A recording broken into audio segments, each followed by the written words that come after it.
Hello, hi, welcome to my channel. My name is Reese and I talk about reading. I also sometimes talk about writing a little bit, but not too much, and just storytelling in general. Today's video is a monthly wrap-up for the month of December, everything I read this past December. And yeah, I read 7 books. I'm excited to share some thoughts about those with you. So let's go. I like to start these monthly wrap-ups with a check-in, a review of my stats on Storygraph. And we have, as I mentioned, 7 books, 1,378 pages, and then my favorite part, which is the moods of what I read.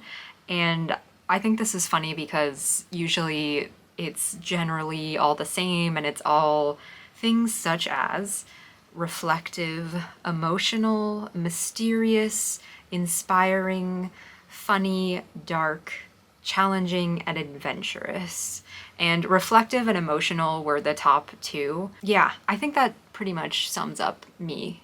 I think it'll be funny to look back in a year once I have, 2025 in the books and to look at what that is, because I would bet that emotional, dark, reflective are the top 3, but we'll see. We'll come back to that. Pace, page number, I don't really care about. Okay, fiction and nonfiction. This is the other thing that I'm actively tracking and thinking about. So 71% of the books I read this month were fiction and 29% were nonfiction. That feels accurate. That's like, 3/4 or 2/3, I don't know math, I don't, you're asking me to do math? No. But anyways, yeah, that feels right for me. And that's it for stats. Those are the stats that I want to chat about today.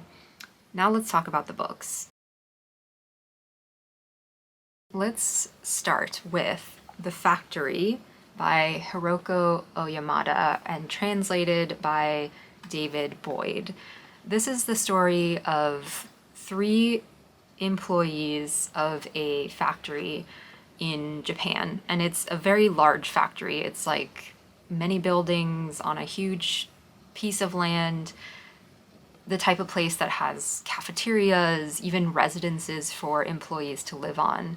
And it's basically like a city. And perfect summary of what happens here is from the back of the book. After a while, the 3 workers struggle to answer the most basic question: what am I doing here? And so this is really a book about the absurdity of the modern workplace, and kind of almost in that way like a workplace dystopian novel, which is like a genre that I'm into, I suppose. It's pretty light on the dystopia in like on the spectrum of that, but yeah, it had those vibes for sure. I enjoyed how spot on the portrayal of office working was in this book. Like all of the little new vocabulary terms you pick up when you start a new job, the relationships that you form with your coworkers, and sometimes how you there's that one person from that department that you don't really know their name, so you give them a nickname. All of those things were excellent. I enjoyed that. It felt very true to my experience, very dry humor, which I love. I rated this book 3 stars. Yes, I thought it was great, good, entertaining. I like that balance of that realism of what it's like to work at an office workplace, but also the weirdness that comes up that I don't want to talk too much about, because that's the joy of this story, is watching things start to unfold in that way. And yeah, speaking about the dry humor, I loved the writing style in this book. It was descriptive without being flowery at all. It just felt very real. There was a great sense of place that the writing created, which I liked. What else should you know about this book? Time is like kind of loose in this book. There are times when in the middle of a page it jumps times, and so that was a little disorienting at first. But like I said, as the novel starts to kind of pick up and things move, that disorientation that you feel is actually like really helpful and beneficial, because it's like you're also getting disoriented with the characters. So I felt like, you know, that obviously was purposeful and it was very good in my opinion. Yeah, I a 3. Truly this would be a 3.5, but Goodreads doesn't let you do half stars and that bothers me, so it's a 3. I would say read this book if you want a short, bizarre, equally funny, and ethereal story that will validate how weird it is to spend like 8, 9, 10 plus hours inside an office all day and then come out of it at the end of the day and not really know like what you did. Like you can't point to anything to say like, I made this. Also, I would say read this book if your parents' description of what you do at work is something with a computer. Like, yeah, any of those, read this book. I think you'll enjoy it. Next up, we have Parakeet by Marie-Helene Bertino. If you've seen other videos of mine, you are probably tired of me talking about Bertino, the author, but yeah, I mean, I don't know what to tell you. I will make this briefer than normal because I included this book, more about this book, in a best books of the year kind of wrap-up video. But yeah, okay, so very briefly, this book is, we're in the mind of a woman in the week before her marriage. But there's like not really a lot about her marriage because she's kind of like lukewarm about the situation, which we will find out. And really what the story is about is us following her on the journey of reconnecting with her brother that she's like kind of estranged from. They don't talk. And all of this was prompted by a visit from her dead grandmother in the form of a parakeet. Does that sound weird? Yes. Is this story equally as compelling as it is weird? Also, yes. I loved this book. This was a 5-star read for me. It's about memory, trauma, PTSD, family, finding and becoming oneself, womanhood, yeah, growth, all of those things. I love this book because of the story, the characters, and also because of Bertino's writing style. It is as funny and true and heartbreaking. Like, it's so wonderful, and it just compels you to keep reading. It feels like every chapter in this book felt like a perfect vignette. It felt like something you would find in a writing workshop as like an example of like good writing. And I mean that in like the best way possible. I think the author is also a professor. She teaches writing, and so like, yeah, you know she's gonna be good at writing. Okay, one thing that I didn't mention in the other video, there is almost like a throwaway line that our main character says to someone in a conversation, and then when that comes back around, it is like a gut punch. It's so well done, and if you know what I'm talking about, you'll probably know, but yeah, fantastic. I look forward to one day putting something like that into something I write and doing my own spin on it, because it's fantastic. Yeah, 5 out of 5. I don't know what else to say. I look forward to reading more from Bertino in the future. I would say read this book if you want the perfect marriage of writing style, character, and story. Something memorable, something unique, something that is so specific but universal. I think Bertino does that so well. And yeah, humorous as it is heartbreaking. I think that's alliteration, I guess. I don't know. Yeah, okay. The next book that I read in the month of December was The Left Hand of Darkness by Ursula K. Le Guin.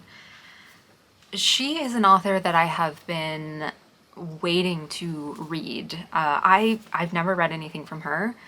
Kind of one of those authors, like I didn't know where to start, but this felt like a good place. This is the story of a human ambassador who is sent to another planet, an alien world where it's really cold. It's basically kind of like our winter all the time there. Yeah, he's trying to convince the people of that world to join an intergalactical alliance.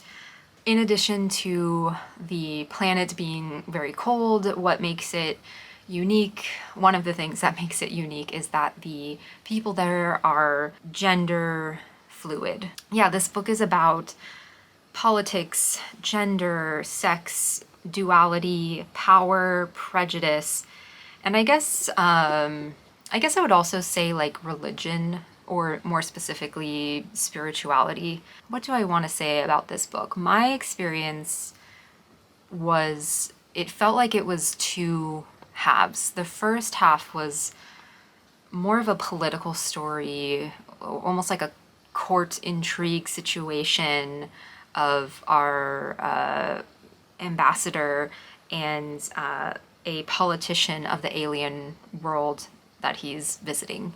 And then the second half, it turns more into like a survival on the run kind of a tale.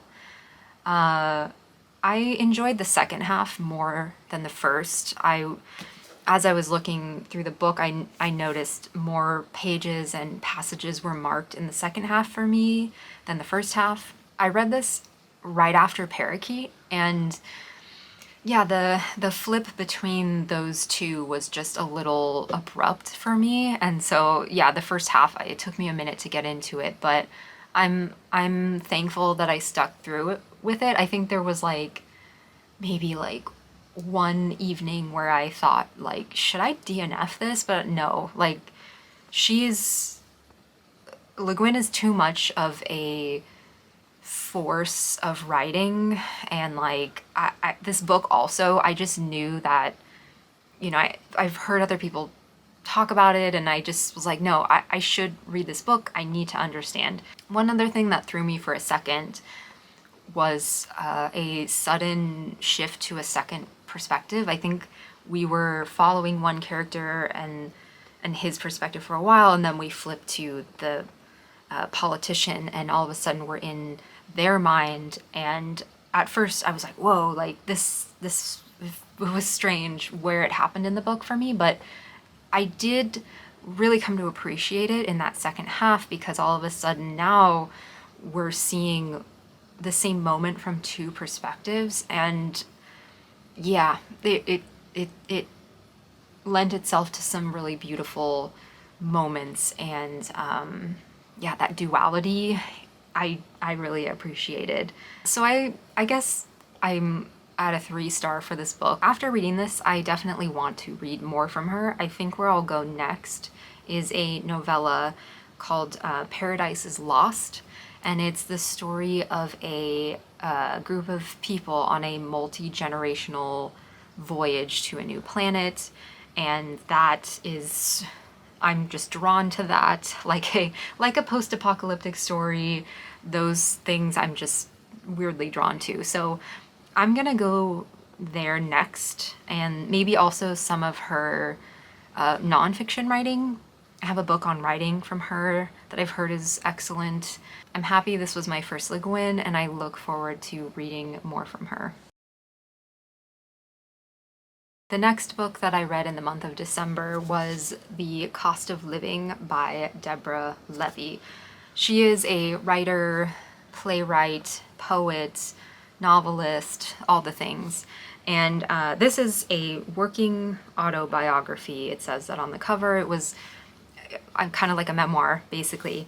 Yeah, in this book, it's a lot about her writing. It's a lot about her rebuilding her life after divorce, and then there is a lot about her processing the death of her mother. And also, I'll just say, like, womanhood and motherhood in general. This was my first book from her, kind of like my gateway drug. I really enjoy her writing style, and also this book is in my best of 2024 video. I read a quote from there, and that'll give you a sense of like the power of not only her writing but also just like what she's actually saying. In this book she included a quote, a couple lines from the Neapolitan Quartet by Elena Ferrante, which by the way feels like so akin to this. So if you've read this and you haven't read those, I would go there. She also very briefly mentions the artist Louise Bourgeois, who is one of my favorite artists of all time. And yeah, so when those things all connected, I knew immediately that this was a place that this was a place I should hang out more. And I realized that this book is actually the second in her working autobiography series, and the first is a response to George Orwell's Why I Write essay, and I'll definitely be picking up the first soon because that piece of writing is important to me, and I'm excited to read what she has to say in response to that. Also, did I mention 5 stars for The Cost of Living? Because yes, it was 5 stars for me. Next book is Of Cattle and Men by Anna Paula Maia, translated by Zoe Perry. This was another kind of like eerie, uneasy read for me, similar in that sense to The Factory, but actually darker. Know that. This is the story of a slaughterhouse. Yeah, it's dark. This is the story of a slaughterhouse in Brazil. It's workers and the livestock that are there.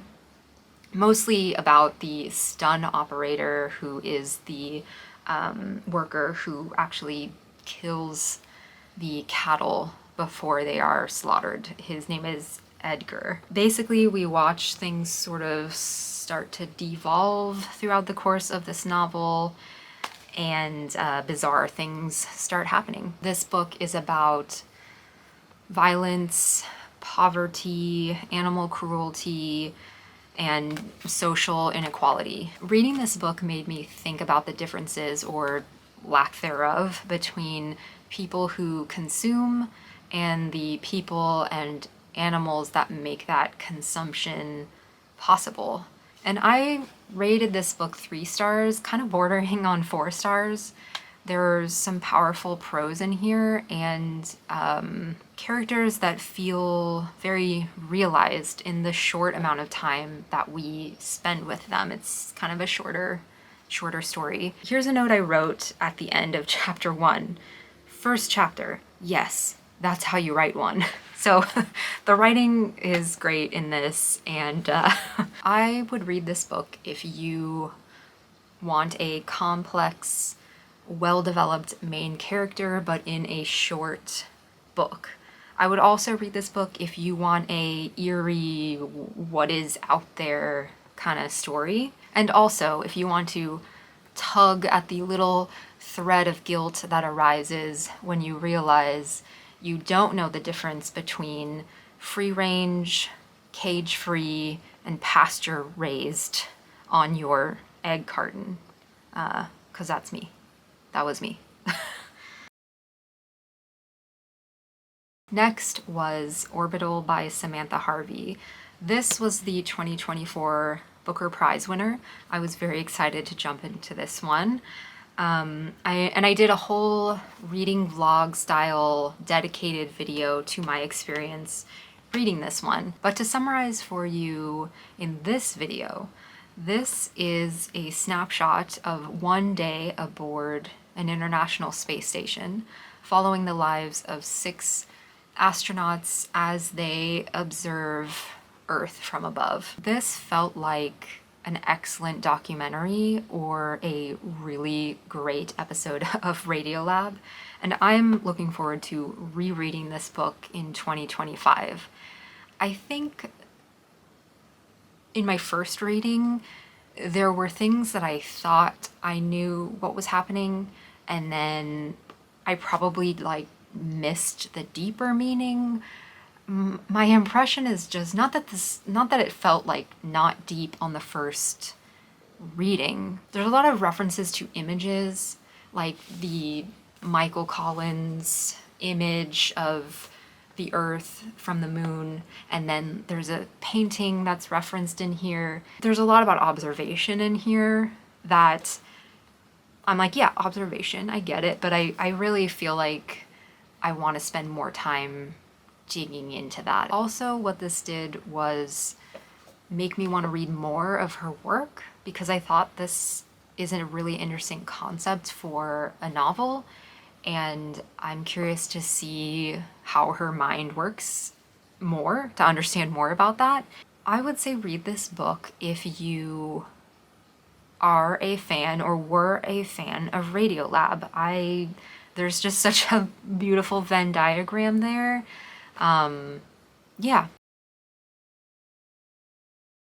And the last book for the month of December that I read was American Bulk: Essays on Excess by Emily Mester. This explores our relationship to consumption, and she blends cultural critique and her own family history in this one. There were fantastic essays in this about Olive Garden, Costco, working at Ulta, online shopping and writing reviews, mall culture, and then, yeah, there is a personal narrative family story woven into all of that. Again, I included this in my top books that I read in 2024, 5-star rating. I read a quote from it. One thing I enjoyed too in this book that I didn't mention in the other video was the care and compassion that she brings to the topic of hoarding. Her dad kind of hoards things. I don't know if she uses that term, but he definitely has a lot of stuff around. And her grandmother, there's a chapter or essay in this book where she's talking about the show, one of a hoarder's show, and she's talking about a couple on the show and how a girlfriend is like, we need to get rid of this lamp, and her boyfriend, the owner of the lamp, looked pained about having to get rid of it, having to make that decision. She writes, he couldn't find the line between value and valuelessness, between want and need, between satiety and hunger, between thing and thing. To lift one object from the pile was to hoist the whole mess, every decision tugging 1,000 more behind it. And as somebody who struggles with just doing things in general, tasks that mount, that hit very close to home for me, of you're doing this one thing, but it's all of the things underneath that. There's a depth to this book. If you start reading it, you'll understand immediately, because you'll, like I just read, you'll feel that and you'll experience that. And I loved the way she connected all of those things together. One hand was very funny, and on the other hand was very deep, and that's what I would aspire to be as a writer of nonfiction or fiction or anything really. Given that description and snapshot into this book, I would say read this if you've been questioning your online shopping habits recently and you don't want to feel judged, you want to explore your thoughts in a safe space. That was very much my experience reading this. I was excited to read it because it was in the holiday season and it was about excess shopping, all of those things, and I'm happy that I did. And that being said, the great irony of the situation is that I went to Costco twice during the process of reading this book, and I would not recommend that in the month of December or at any time, but sometimes you need cheap gas. So anyways, read American Bulk. And that concludes my December 2024 monthly reading wrap-up. Thank you for watching, thank you for listening. If you're interested in reading any of these books, let me know. I'm curious, I'd love to hear from you, and I will see you in the next video. Thanks, bye.